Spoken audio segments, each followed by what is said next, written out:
Mahirap ang buhay na walang papel, tago ng tago o TNT.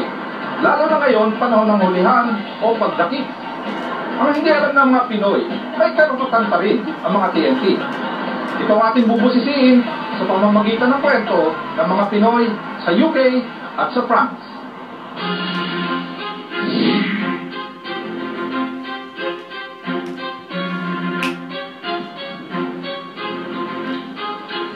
Hindi biro mawala ng papel sa Europa. Sa lahat halos ng mga bansang bumubuo sa European Union, paikpit na paikpit ang patakaran sa imigrasyon. Nitong nakaraang European election, sa France nanalo ang right-wing na National Front at sa United Kingdom nanalo rin ang UK Independence Party na parabang mga galit na galit sa mga migrante. Grabe na ang aksyon ng mga pamahalaan upang mabawasan ang mga migranteng hindi mula sa Europa. Isa sa patarang umiiral ay ang paghuli o pagdakip sa mga migranteng walang papel. Kung mangyari ito sa iyo at ikaw ay makulong, ano ang gagawin mo? Tingnan natin ang sitwasyon sa France. Picture ng mga anak kong paborito ko. Dahil kong daladaan. Anim na taon na si Maylene nakaliwa abubo sa France, kung saan siya nagtatrabaho malayo sa pamilyang nasa Pilipinas. May mga anak ko ba siya? Siniwang ko sa mga. Kamakailan, nadakit siya sa Germany kasama ang 15 undocumented Pinoys na dula ng bus para mamasyal. Sumama ako sa isang patrip dahil yung patrip dito yung laang ang paraan para makapunta kami sa mga iba-ibang lugar. Namili kami, makasama namin. Then, nung pagsakay dito kami ng bus, pumunta na kami ng Germany, may mga kasunod na kami mga pulis. Pinababa nila yung mga walang papel. So, naliwang sa taas yung mga may papel. Eh ako, nagkataon ako na wala akong papel noon. Sa ikalawang araw, nagkaroon ng court hearing at ang 10 sa kanila ay pinakawalan dahil meron silang mga sanggol. Yung mga kasama namin, pinalabas na dahil yung mga bata. Eh, siyempre, pag may bata, iyak ng iyak doon, magugutom sila. So, nung pinostat ako, doon ko naramdamang umiyak. So, yung naramdaman ko nung that time. Hindi rin makakalimutan ang karanasan sa kulungan. Yung pag-CCR kayo, hindi ka pwedeng sumayang mag-isa ka lang, kasamahan ka pa rin ng polis. And then, pag nag-CR ka, hindi mo pwedeng i-flash yung CR. Dahil sila ang kailangan mag-flash noon, dahil titignan nila yun. Hindi mo alam kung nasa yung flash nila. Pag kumakain kami, para kami mga aso na may sito namin, mayroong butas sa ilalim. And then, pinapasok lang nila yung pagkain doon. So, wala kaming kain, wala kaming halos tulog. Kahit tubig, hindi kami makainom doon dahil yung kwarto na pinaglagyan nila sa amin, ating bisa. Andun yung toilet. Yung hindi kami nag-toothbrush, yung araw na kami nag-toothbrush, hindi kami naliligo, hindi kami papalit ng damit. So, yun kaya, pag kumakain kami sa kantin, sabay-sabay kami kumakain, kaya kami ng mga ibang preso. Iba ang tingin nila sa amin, then parang ano-ano sila, parang ngayon sila nakakita ng mga babae. Sinag-up kami ng babaeng guard, bawat isa sa amin, nilubot-lubad kami. Yung buhok namin, ginagalaw nila, ito na isang pwedeng isilip ang mga bago na nahanap nila, nilubot-lubad nila kami. Ang pinakatakot nila ay Marie. And then yung mga guardia na sa Germany, yung isang kasama kasi namin yung nakakaintid ng German, sabi niya, o ako yung nakapula, o ako yung nakalimatangkad. gusto, nanginginig ako, hindi ko maintindihan dahil hindi ko alam kung sa gabi ba papasokin nila kami o gawaan kami ng hindi maganda, reveal kami bawat isa. Pero lumampot daw ang puso ng Chief of Police na humawak ng kaso niya nang malamang may sakit ang tatay niya. Tinanong lang ako ng isang tanong na sinong gusto mong tawagan sa Pilipinas para sumundo sa iyo. Sabi niya. Yun, yung tinanong niya sa akin yun. Ako naman.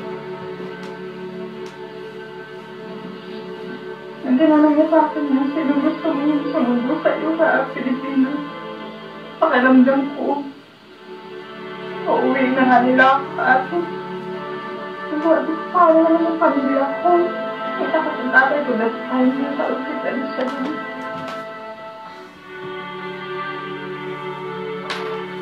Tatlo silang pinakawalan. Ang dalawa, diniport sa Pilipinas.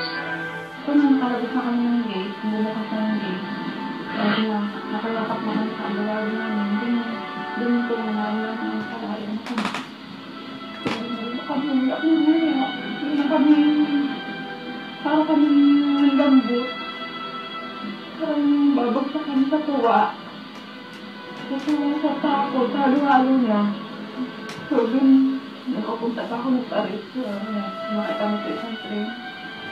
Doon na ulit inisip yun. Sinulang ko ng inyong buhay para sa mga sinulang ko.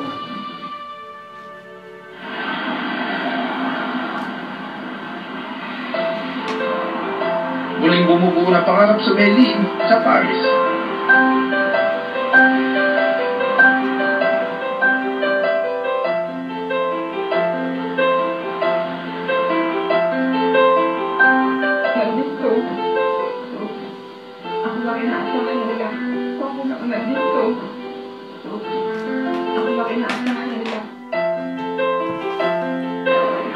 Si Randy naman ay dumating sa Paris noong Mayo upang makapiling ang kanyang katipan na nakatira sa Paris. Pagdating pa lamang sa Charles de Gaulle Airport, ay naaresto na siya ng mga otoridad at hindi agad nakatuntong sa Paris.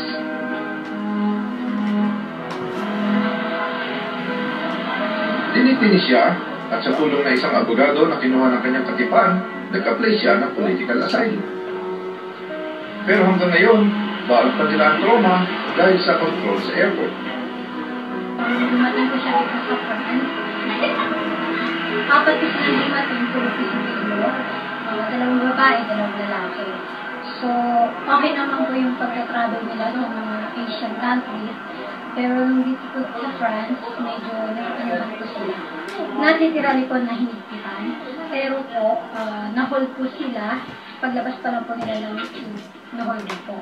Then, about 3 days po ata, if I'm not mistaken po, nilagay po sila sa isang room na tinatawag po is Red Cross. Ngayon, si Randy ay nabubuhay bilang isa sa maraming mga hindi dokumentadong Pinoy sa France. Sa totoo lang, maswerte ang mga hindi dokumentado sa France. Ito ay dahil ipineklara ng katastasang hukuman noong July 2012 na ang pagiging illegal alien ay hindi isang krimen. At kung dadakpin ang illegal alien, ito ay labag sa European law. Maaari ka lamang dakpin kung ikaw ay may gagawing krimen. Tingnan naman natin ngayon ang sitwasyon sa UK.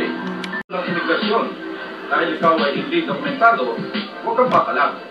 Huwag kang magsisinungaling para hindi ka nila kahirapan.